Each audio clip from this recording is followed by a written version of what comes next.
बहुत समय पहले की बात है। सूर्यगढ़ नाम का एक सुंदर गांव था। उस गांव में रमेश नाम का एक मेहनती किसान रहा करता था। वो अपनी बेटी और पत्नी के साथ एक साधारण जीवन जीने में विश्वास रखता था। रमेश बहुत ही भोला था। गांव के चालाक लोग अक्सर उसे मूर्ख बनाकर उससे अपना मतलब निकाल लिया करते थे। एक दिन सेठ ने जब रमेश के खेत की लहलहाती हुई फसलें देखी, तब रमेश के पास गया। अरे रमेश, इस बार तुम्हारे खेत में इतनी कम फसल हुई है। एक तो तुम गरीब किसान हो, ऊपर से इतनी कम फसल में तुम्हारा गुजारा कैसे होगा भाई? मुझे तो तुम्हारी बहुत चिंता हो रही है। सेठ जी, इस बार तो मैं बड़ी मेहनत की है, पर आपको मेरी फसल पता नहीं कम क्यों लग रही है। अगर आप कह रहे हैं कि मेरी फसलें अच्छी नहीं है, तो आप ही कोई उपाय बताइए कि मेरी गरीबी भी दूर हो जाए। देखो, वैसे तो मैं तुम्हें कोई सलाह नहीं देना चाहता, लेकिन फिर भी अगर तुम ज्यादा धन कमाना चाहते हो तो मेरे पास एक रास्ता है भाई। मैं तुम्हें इस खेत के बदले में अपना खेत दे देता हूँ।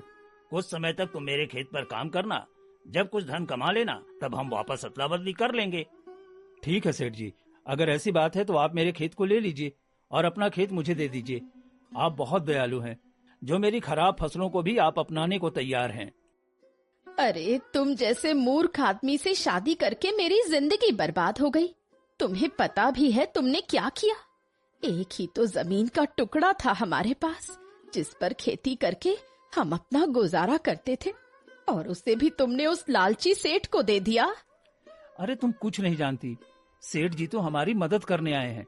जब उन्होंने देखा कि मेरी कम फसल आई है तो उन्होंने अपनी जमीन मुझे दे दी। अब तुम ही बताओ, ऐसे देवता मनुष्य कहाँ मिलेंगे? पिताजी, वो कोई देवता नहीं है। उन्होंने आपकी उपजाऊ जमीन के बदले अपनी बंजर जमीन आपको सौंप दी।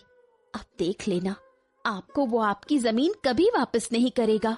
तुम दोनों ना बहुत होशियार बनते हो मेरे आगे। चलो जाओ, अपना काम करो, मेरे काम में टांग मत अड़ाओ, समझी? मैं कुछ भी करता हूँ ना तो तुम लोगों को हमेशा बेकारे लगता है। चलो जाओ यहाँ से, मुझे परेशान मत करो। रमेश गांव के लोगों की मीठी मीठी बातों में आकर अपना नुकसान करवा बैठता था, जिसके कारण रमेश की बेटी प्रिया और पत्नी विमला बहुत परेशान रहा करते थे।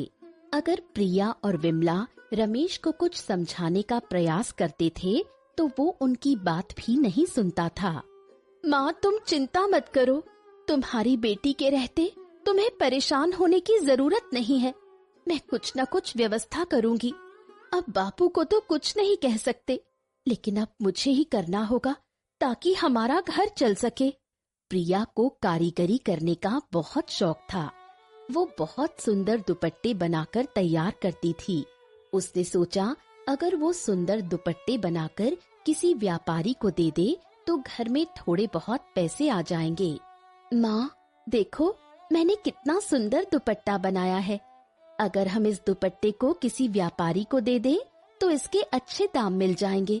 कम से कम आज के भोजन की व्यवस्था हो जाएगी। हाँ, सचमुच बेटा, ये तो बहुत सुंदर है। तुम एक काम करो, ये दुपट्टा मुझे दे दो, मैं इसे बेच आऊंगी और फिर इसके अच्छे दाम मिल जाएंगे। प्रिया की माँ उसके हाथ से वो दुपट्टा ले लेती है। वो दुपट्टा लेकर बाजार की ओर जाने लगती है, लेकिन फिर उसके कदम रुक जाते हैं।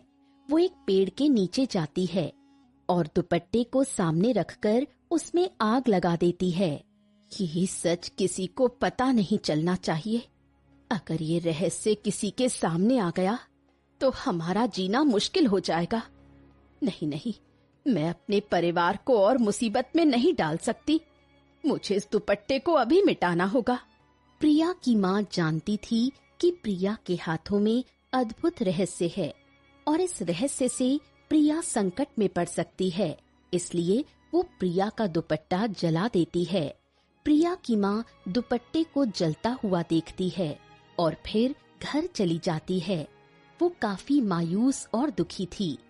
प्रिया उसके उतरे हुए चेहरे को देखती है और दुपट्टे के बारे में पूछती है। माँ, क्या हुआ तुम्हें? दुपट्टा किसी ने खरीदा? किसी को पसंद आया? उसके कितने दाम मिले? बोलो ना माँ, क्या हुआ माँ? आप निराश क्यों हो? आपका उतरा हुआ चेहरा देखकर मुझे अच्छा नहीं लग रहा। बोलो ना माँ। बेटी, तू ये दुपट्टे बनाने का काम छोड़ दे। तेरा दुपट्टा किसी को पसंद नहीं आया, किसी ने उसे नहीं खरीदा। इस कारण मैं दुखी हो गई। तू दूसरा काम कर ले बेटा, दुपट्टे मत बनाया कर। लेकिन माँ, मैंने उस दुपट्टे पर बहुत मेहनत की थी। आपने वो दुपट्टा कहाँ रखा? मुझे दे दो, मैं उसे संभाल कर रख देती हूँ। क्या हुआ अगर उसे किसी ने नहीं खरीदा तो? कोई बात नहीं, मैं उसे अपने पास रखूंगी। बेटा, दुपट्टा मैंने किसी गरीब भिखारी को दे दिया। मैंने सोचा इसे कोई खरीद नहीं रहा है तो क्यों ना ये किसी जरूरतमंद के काम आ जाए, इसलिए मैंने उसे रास्ते में ही दे दिया। तू कोई और युक्ति सोच, इस काम में कुछ नहीं रखा है। अपनी माँ की बात सुनकर प्रिया निराश हो गई, क्योंकि दुपट्टे बनाने के अलावा उसे दूसरा कोई काम नहीं आता था। एक दिन जब प्रिया की माँ घर पर नहीं थी और वो अकेली बैठी हुई थी, तब उसने फिर से एक दुपट्टा तैयार किया और उसे घर के बाहर सूखने के लिए डाल दिया। कितना सुंदर दुपट्टा है ये! कोई नहीं खरीदेगा तो क्या हुआ, ये मुझे पसंद है। मैं ही इसे इस्तेमाल कर लूंगी या फिर माँ को दे दूंगी। कम से कम हम दोनों के काम आएगा।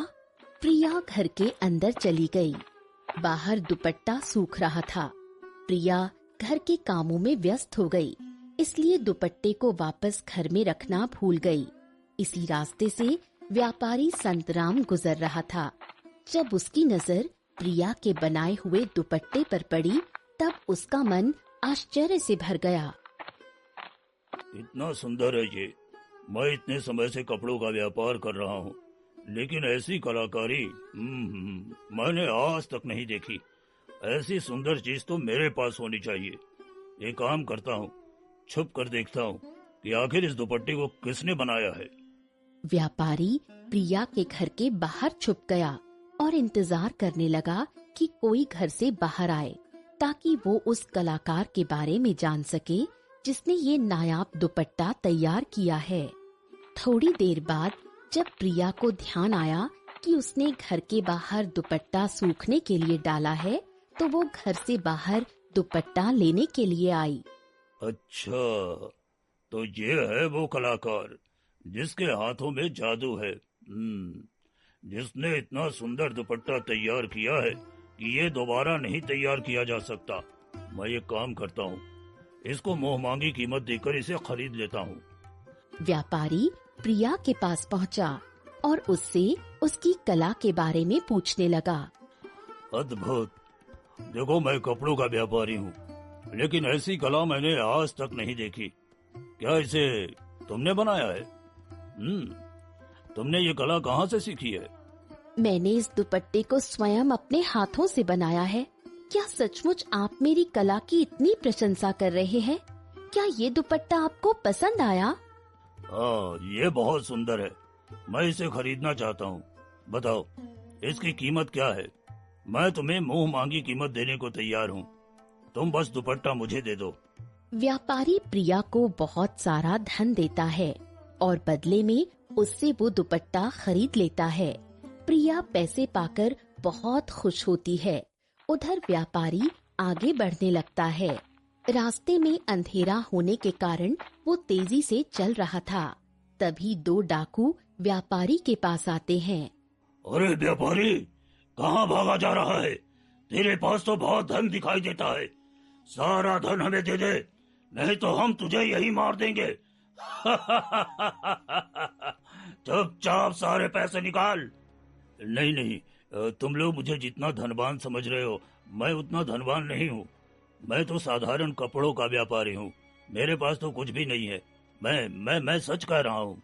व्यापारी अपने आप को बचाने का प्रयास करता है, लेकिन तभी दूसरा डाकू उसके हाथ से पोटली छीन लेता है और व्यापारी को धक्का दे देता है।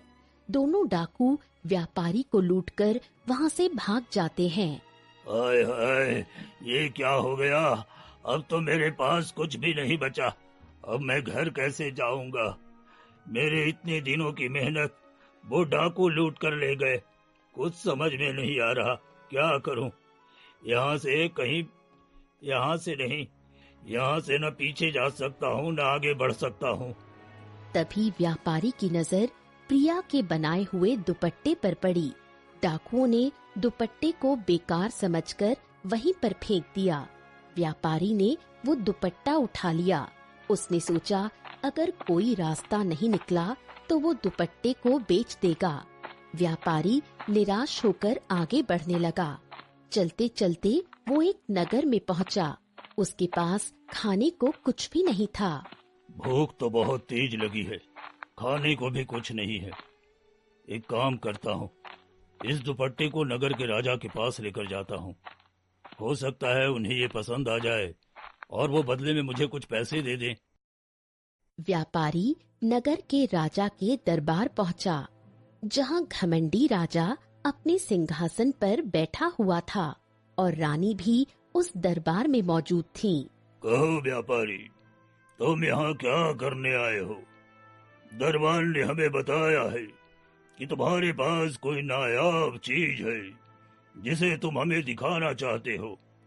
बताओ, कहाँ है वो सामान? ऐसी कौन सी चीज है जिसके लिए तुम इतने उत्सुक हो?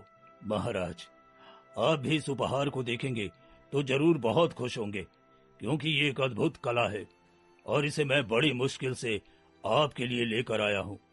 आप भी देखिए महारानी, ये आपको बहुत पसंद आएगा।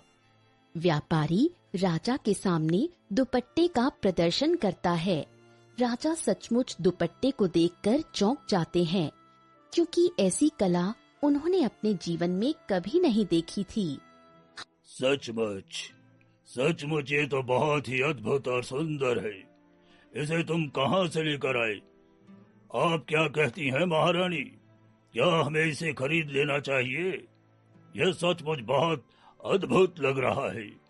हाँ महाराज, ऐसी कला को हमें किसी और के पास नहीं जाने देना चाहिए। जरा सोचिए, ऐसा दुपट्टा अगर हमारे पास होगा तो नगर में और दूसरे राज्यों में हमारी कितनी शान होगी। इसकी कीमत बताओ व्यापारी, हम इसे खरीदने को तैयार हैं, किंतु ध्यान रहे ऐसे दुपट्टे तुम दूसरे किसी राजा को नहीं दोगे। हमें इस बात का वचन दो, क्योंकि अगर ऐसा दुपट्टा हमने किसी दूसरे राजा के पास देख लिया तो तुम्हारा सिर कलम कर दिया जाएगा। व्यापारी डर गया, लेकिन उसके पास कोई और रास्ता नहीं था।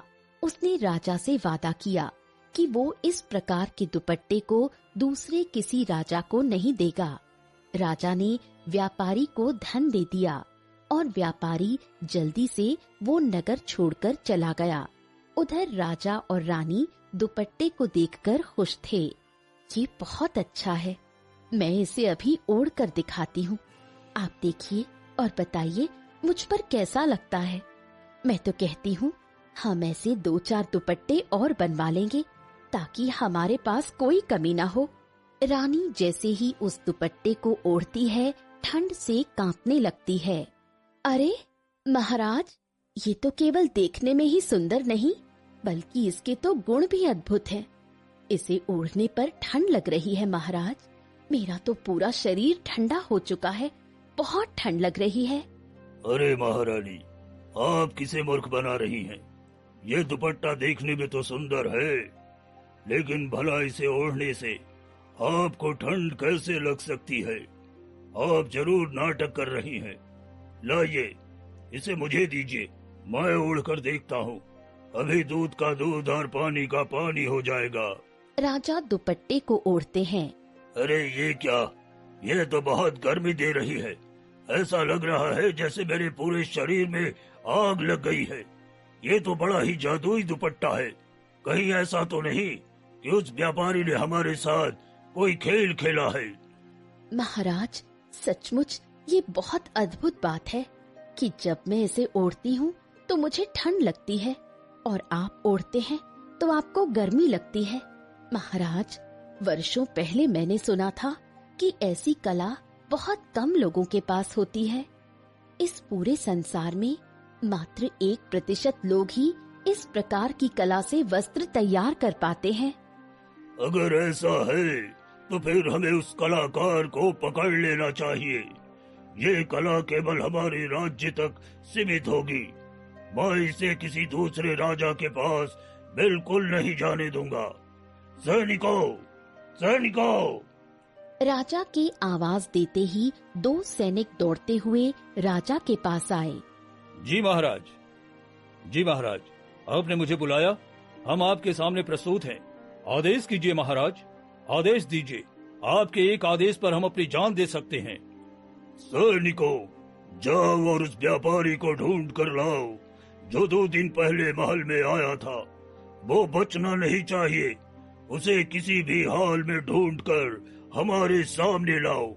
अगर तुम दोनों ये नहीं कर सके तो तुम्हें भारी दंड मिलेगा। राजा के आदेश पर सैनिक वहां से चले गए और थोड़ी देर बाद व्यापारी को पकड़कर राजा के सामने प्रस्तुत किया। महाराज, ये व्यापारी हमें देखकर भागने लगा था। हम इसे बड़ी मुश्किल से पकड़कर आपके सामने लेकर आए हैं। अब आप ही इनसे पूछिए कि आखिर ये हमें देखकर क्यों भाग रहा था। तुम्हें क्या लगा तुम इतनी आसानी से बचकर निकल जाओगे और हम तुम्हें जाने देंगे? आज तक मुझसे कोई नहीं बच सका, इसलिए तुम भी नहीं बच सकते। अब जल्दी से मुझे सच्चाई बताओ, आखिर इस दुपट्टे का रहस्य क्या है? महाराज, मैं नहीं जानता। मैं किसी दुपट्टे का रहस्य नहीं जानता। मैं तो रास्ते से गुजर रहा था। एक लड़की ने इसे अपने घर के बाहर टांग रखा था। मुझे अच्छा लगा तो मैंने खरीद लिया। फिर रास्ते में जब डाकू ने मेरा धन छीन लिया तो ये दुपट्टा मैंने आपको दे दिया ताकि मुझे कुछ पैसे मिल जाएं और मैं अपने घर पहुंच सकूं। बस इतना ही रहस्य है महाराज। मुझे छोड़ दीजिए, मेरा कोई दोष नहीं है। मुझे अपने घर जाने दीजिए। ठीक है, हम तुम्हें जाने देंगे, लेकिन इसके लिए तुम्हें मेरी बात माननी होगी। तुम्हें हर हाल में उस लड़की को यहाँ लेकर आना होगा। जिस लड़की में इतनी अद्भुत कलाकारी है, वो स्वयं कितनी सुंदर होगी। मैं तो उसे देखने के लिए उत्सुक हूँ। व्यापारी के पास राजा की बात मानकर अपनी जान बचाने के अलावा और कोई रास्ता नहीं था। वो जानता था कि अगर वो लड़की एक बार राजा के चंगुल में फंस गई तो फिर वो कभी नहीं बच पाएगी। लेकिन फिर भी व्यापारी अपनी जान बचाने के लिए प्रिया के घर पहुंचा। व्यापारी प्रिया का दरवाजा खटखटाता है। अरे, आप तो वही हैं जिसने उस दिन मुझसे दुपट्टा खरीदा था। क्या हुआ, आप वापस क्यों आ गए? क्या आपको वो पसंद नहीं आया? कहीं आप उसे लौटाने तो नहीं आए हैं? अगर ऐसा है तो क्षमा कर दीजिए, क्योंकि मैं उसे वापस नहीं ले सकती। आपने जो धन दिया था वो धन खर्च हो चुका है। मैं तो तुम्हें बहुत बड़ी मुसीबत से बचाने आया हूँ। अभी भी समय है, यहाँ से भाग जाओ। राजा की नजर तुम पर और तुम्हारी कला दोनों पर है।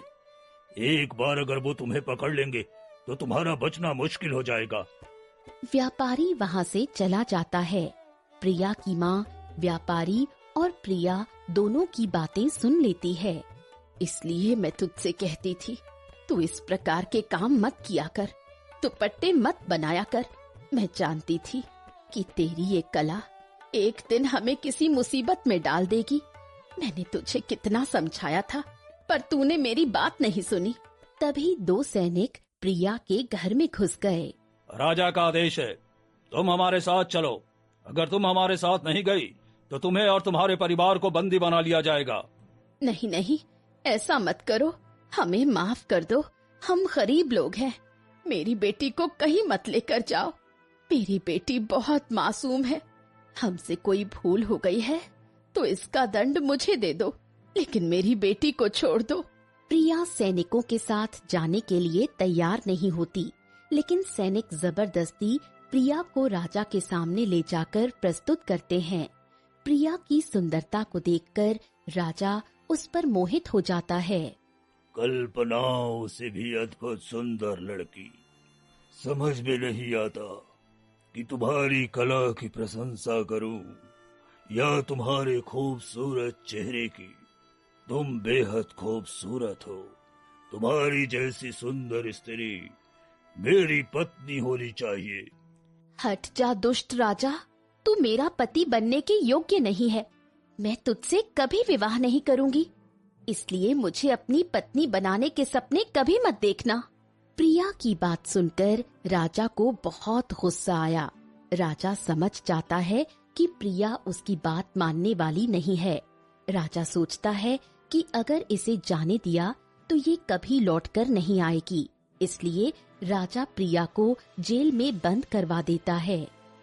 सैनिकों, इस घमंडी लड़की को ले जाकर जेल में बंद कर दो और तब तक इसे परेशान करो जब तक ये मुझसे शादी करने को तैयार न हो जाए। हाँ हाँ हाँ, अब मेरा विवाह होगा और तुम मेरी पत्नी बनोगी। प्रिया को जेल में बंद कर दिया जाता है। उधर उसकी माँ और उसके पिता दोनों ही बहुत ज्यादा परेशान थे। अब क्या होगा? प्रिया को सैनिक लेकर गए हैं और वो अब तक घर नहीं आई है। कहीं राजा ने उसे फांसी तो नहीं लगा दी होगी। चलो हम चलकर देखते हैं। मैं राजा के पैर पकड़ लूंगी, बस मुझे मेरी बेटी चाहिए। अरे तुम तो वहीं पर थी ना, तुमने प्रिया को ऐसे कैसे जाने दिया? तुमने उन्हें रोका क्यों नहीं? अब हम कहाँ ढूंढेंगे अपनी बेटी को? ये राजा लोग बहुत दुष्ट होते हैं। मैं तो राजा के महल कभी गया भी नहीं। अब हमारी बेटी न जाने कहाँ होगी। उधर प्रिया भी जेल में अपनी माँ और अपने पिता को याद करके रो रही थी। तभी राजा प्रिया के पास आया। वो देखता है कि प्रिया काफी दुखी है और अपने माता पिता को याद कर रही है। राजा सोचता है कि प्रिया अगर अपने माता पिता को याद करती रहेगी तो उससे विवाह करने को कभी तैयार नहीं होगी। मैं जानता हूँ कि तुम इस समय अपने घर परिवार के विषय में सोचकर चिंतित हो, लेकिन तुम सोचो, अगर तुम राजा की पत्नी बन गई तो तुम्हें कितना ज्यादा फायदा होगा। मैं तुम्हारे परिवार को भी सुरक्षित कर दूंगा। तुम बस मुझसे विवाह कर लो।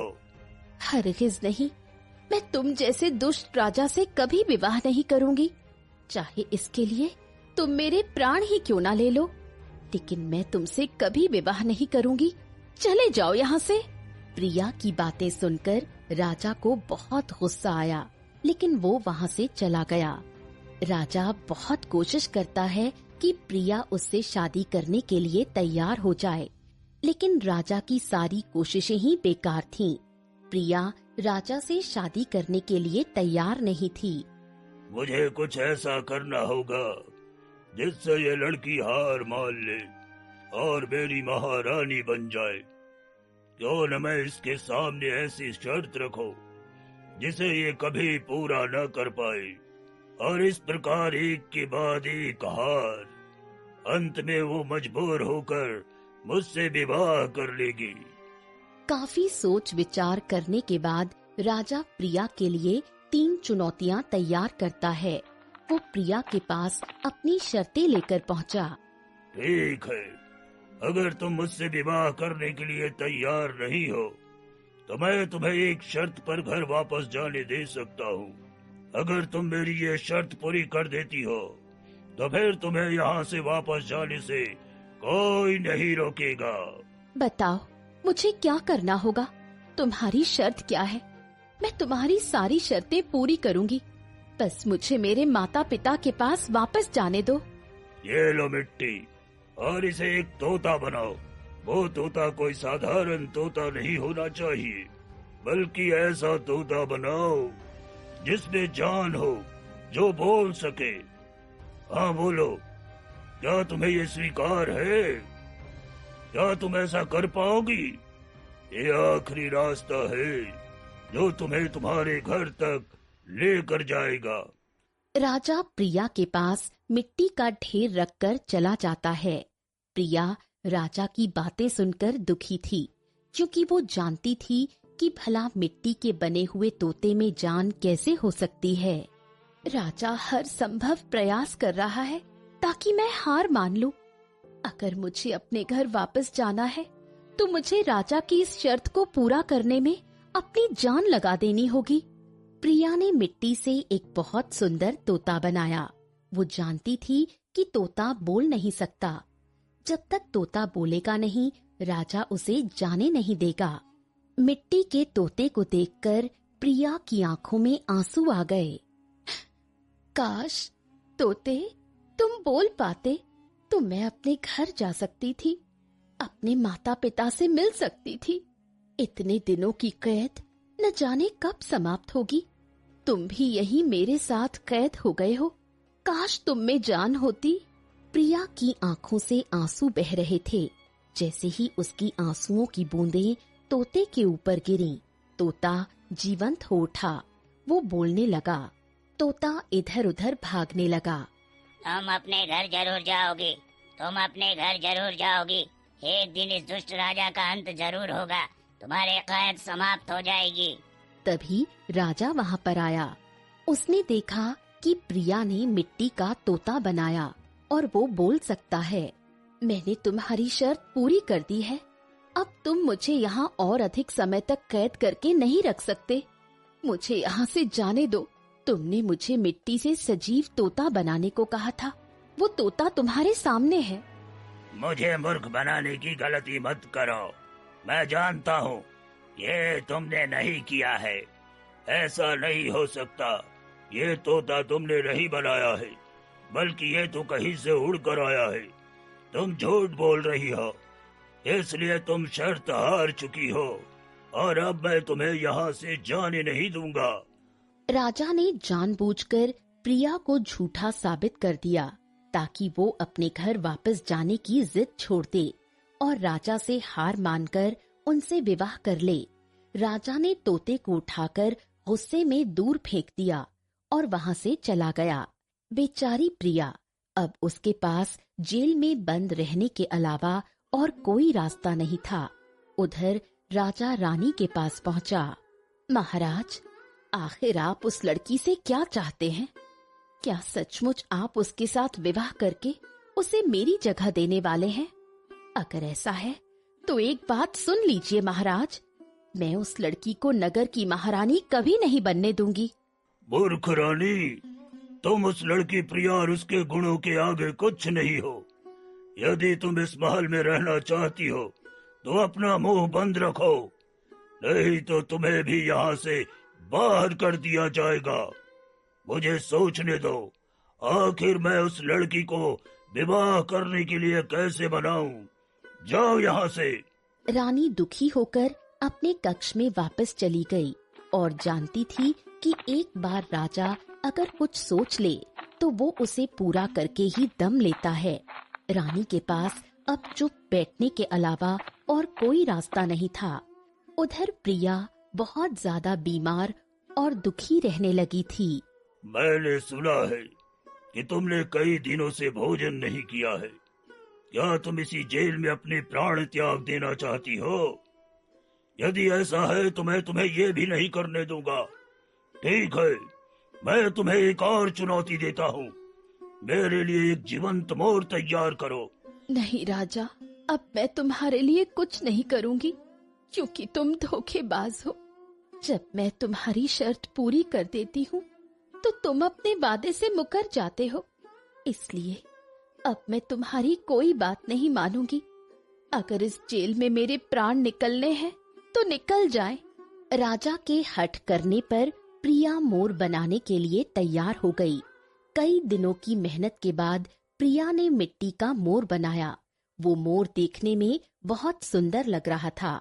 उस मोर को देखकर प्रिया को अपने घर के बाहर पेड़ पर बैठने वाले मोर की याद आ गई। तुम तो सचमुच वही लगते हो, मेरे घर के बाहर पेड़ पर आकर बैठा करते थे। मुझे अपना घर याद आता है। ऐसा लगता है कि मैं अब कभी घर नहीं जा पाऊंगी, मेरे प्राण यहीं निकल जाएंगे। ये सोचकर प्रिया की आंखों से आंसू बहने लगे। आंसुओं की बूंदें जब मिट्टी के मोर पर पड़ी तो वो जीवंत हो उठा। वो पंख फैलाने लगा और इधर उधर घूमने लगा। प्रिया उसे देखकर मुस्कुरा रही थी। मोर को खुश देखकर प्रिया को लगा कि अब उसके जेल के दिन समाप्त हो चुके हैं। मैंने उस दुष्ट राजा की दूसरी शर्त पूरी कर दी है। अब उसे मुझे छोड़ना ही होगा। यदि उसने मुझे मेरे घर नहीं जाने दिया तब क्या होगा? नहीं नहीं, इस